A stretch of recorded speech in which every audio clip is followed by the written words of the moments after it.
የተወደዳችሁ የተከበራችሁ የደብራችን የሰበካ ጉባኤ ሊቃነ አበብት በዚህ ሰዓት በዚህ ዕለት የተገኛችሁ ምዕመናን ሁላችሁን እንደምን ዋላችሁ?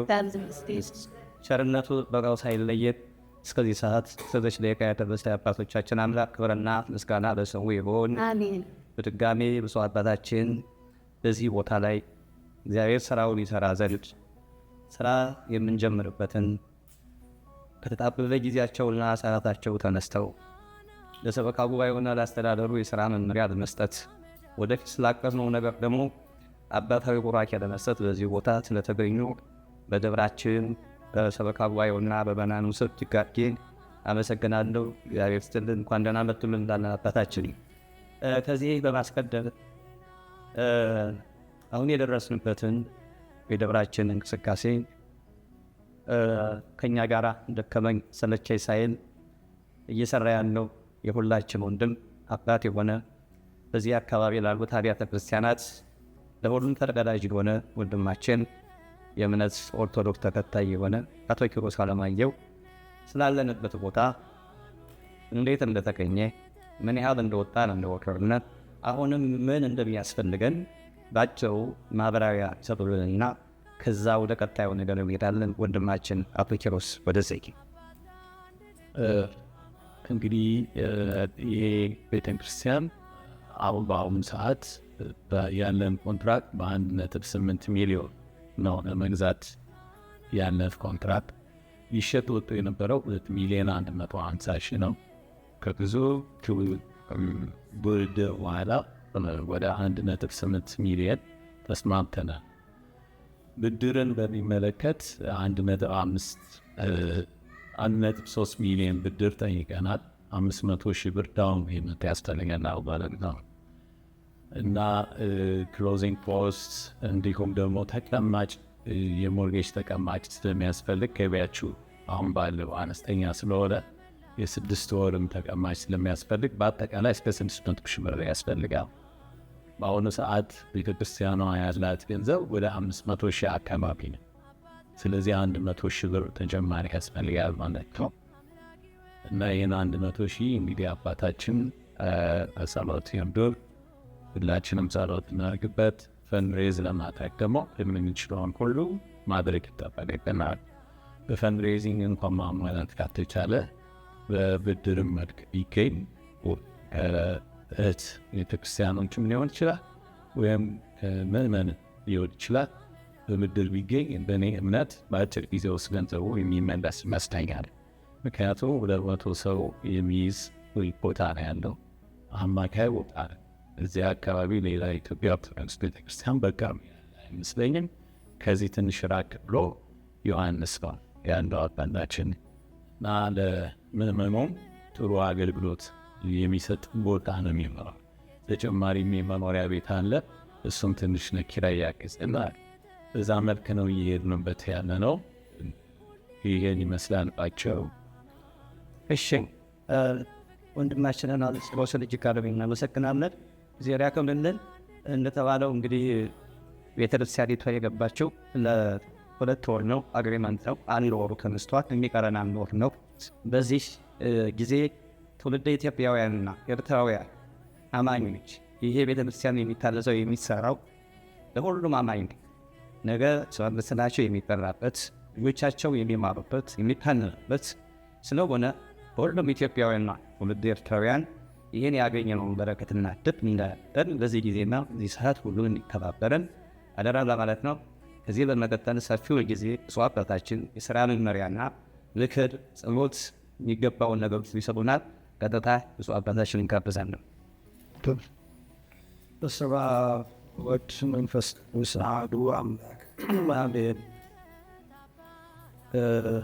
ከበሮ ከቤ ምስጢር ጸጋዬ የዚዮ የደብረ ቤት ማቅመ ይታቅ ቅዱስ አማኑኤል ቤተ ክርስቲያን አስተዳዳሪ፣ የተከበራችሁ የቤተ ክርስቲያኒቱ አባላት፣ ምዕመናን፣ የምንወዳት አቶ ኪሮስ የመኖር ቤት በማስገዛቱ በግዝጅ ሂደት ተደፋራሽ እንግዲህ እግዚአብሔር የተመሰገነ ይሁን። ሰው ያስባል፣ እግዚአብሔር ይፈጽማል ነው። እናንተ በጎ ነገር አስባችኋል።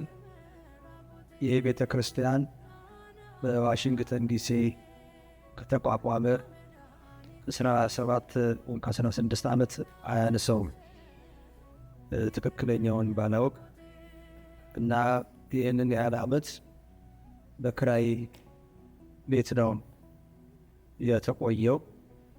በዛ ሆኖ ግን የተሟላ መንፈሳዊ አገልግሎት እየተሰጠ ብዙ ሕፃናት ተጠምቀውበታል። ብዙ ምዕመናን በሥጋ ወደሙ በቅተውበታል። ብዙ መልካም የሆኑ መንፈሳውያን ክንውኖች ተደርገዋል። ነገር ግን አሁን የምዕመናን ቁጥር ደግሞ ሲጨምር ያ ቦታም ደግሞ የራስ ካልሆነ መቼም የሰው ወርቅ አያደምቅ እንዲሉ የራስ ያልሆነ ነገር እንደ ልብ በተፈለገው ሰዓት ገብቶ በተፈለገበት ሰዓት ቦታ ስለማይቻል ከምንም በላይ ደግሞ ሕፃናት የሚማሩበት የሚያልሙበት ሃይማኖታቸውን የሚማሩበት ቦታም በበቂ ስላልነበረ አሁን ይሄ ዛሬ የተመለከትነው ዛሬ መስከረም 2 ቀን ነው በኢትዮጵያውያን አቆጣጠር 2018 ዓመተ ምህረት አዲስ ዓመት ነውና በዚሁ በአዲስ ዓመት ማግስት ይህን ቦታ ጎብኝተናል። አሁን አቶ ኪሮስ እንደነገረን እንግዲህ ቤተ ክርስቲያኑ እስከ 200 ሰው ይይዛል። በእነሱ አቆጣጠር ነው። እኛ ኢትዮጵያውያን በየተገኘትን ከፍሉ ስለምንሆን ከዚያም ቁጥራችን ከፍ ይላል ማለት ነው።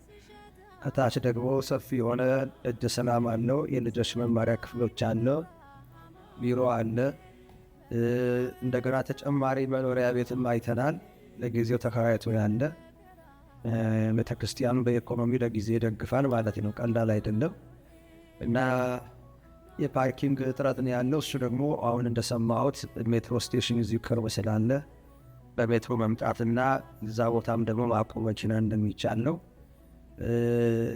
ከምንም በላይ ደግሞ ይሄ አካባቢ በርካታ ኢትዮጵያውያን የሚኖሩበት ሰፈር አካባቢ ነው። እንደምናውቅ ብዙ ሰው አለና በዚህ አካባቢ ያሉ ሰዎች ሩቅ የሚነዱ የነበሩት እዚህ ደጃፋቸው ሲመጣ ያው ማማንገድ ማንም ወደኋላ የሚል የለምና እንግዲህ የሚፈለገው አሁን ዳውን ፔመንት ለሚከፈለው በጎደለው ለመሙላት አሁን የተጠየቀው ገንዘብ ነው እና በእውነቱ ይህ መልእክት የምትሰሙ ኢትዮጵያውያንና ትውልድ ኢትዮጵያውያን እንዲሁም ኤርትራውያን ቤተሰቦቻችን አሁን አስተዳዳሪው እንዳሉት ለአንድና ለመጨረሻ ጊዜ ነው የሚያስቸግሯችሁ።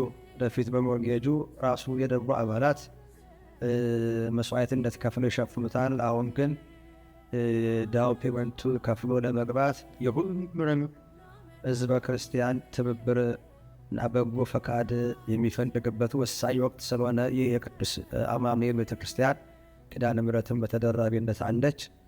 እንግዲህ እናትና ልጅ እየለመዷችሁ ነው። ይህንን ቦታ የእኛ እንድናደርገው የኢትዮጵያውያን እንድናደርገው አብረን እንድንገለገልበት እግዚአብሔር እንድናመሰግንበት ልጆቻችን እንዲያድጉበት ነውና ሁላችሁም አሁን ያላቸው ቀን 1 ወር ብቻ ነውና ይህን መልእክት የምትሰሙ ሁሉ እነሱ የሚያስተላልፉላችሁ የገንዘብ መሰብሰቢያ መንገዶች ተጠቅማችሁ አስተዋጽኦአችሁን እንድታደርጉ በራሴና በዋሽንግተን ዲሲ ሀገረ ስብከት ስም ጥሪዬን አቀርባለሁኝ። እግዚአብሔር አምላክ የምታደርጉትን የምትሰጡትን ሁሉ በብሩህ ገጽ ይቀበልላችሁ። ለኃጢአት መደምሰሻ የመንግስቱ መውረሻ ያድርግላችሁ። የሚሰጥ ይሰጠዋል፣ ስጡ ይሰጣችኋል ነው የሚለው የእግዚአብሔር ቃል። ለሚሰጥ አይጎልበትም እንደውም ይጨመርለታልና እነሱ እንግዲህ መስዋዕትነት እየከፈሉ ነው እና የሌሎቹም ምእመናን ቤተክርስቲያን አንዲት ናት። በየትኛውም ቦታ ትተከል፣ በየትኛውም ትሰራ ያው የሁላችንም ናትና ይህ የአማኑኤል ቤተክርስቲያን አሁን እንግዲህ ዲሲ ነበረ፣ በዲሲ ምክንያት ወደ ሜሪላንድ እየመጣ ነው ያለው ማለት ነው እና ሁላችሁም ትብብራቸው እንድታደርጉ አሁንም ደግሜ ደጋግሜ ከአደራ ጋር መልእክቴን አስተላልፋለሁ። የእግዚአብሔር ቅዱስ ፈቃድ ሆኖ ደግሞ ግዢው ተከናውኖ ቅዳሴ ቤቱን አንድ ላይ እንድናከብር የእሱ የአማኑኤል ቅዱስ ፈቃዱ ይሁንልን። የተጀመረን የሚያስፈጽም አምላክ ሰውን ለሥራ የሚያነሳሳ አምላክ አነሳስቷችኋል፣ ቀስቅሷችኋል፣ ቤት ሰውሯችኋልና የሚሠራው ቤት የእናንተ አይደለም፣ የአማኑኤል ቤት ነው፣ የባለቤቱ ቤት ነው። የሚፈተተው ሥጋው ደግሞ የእሱ ነው። ስለዚህ ሁላችንም የአማኑኤልን ቤት ለመሥራት እንድንነሳ አደራ ማለት እወዳለሁ። እግዚአብሔር አምላክ ከሁላችን ጋር ይሁን። ዘመኑን ይባርክልን። የፍቅር የእርቅ የሰላም ዘመን ያደርግልን። አሜን።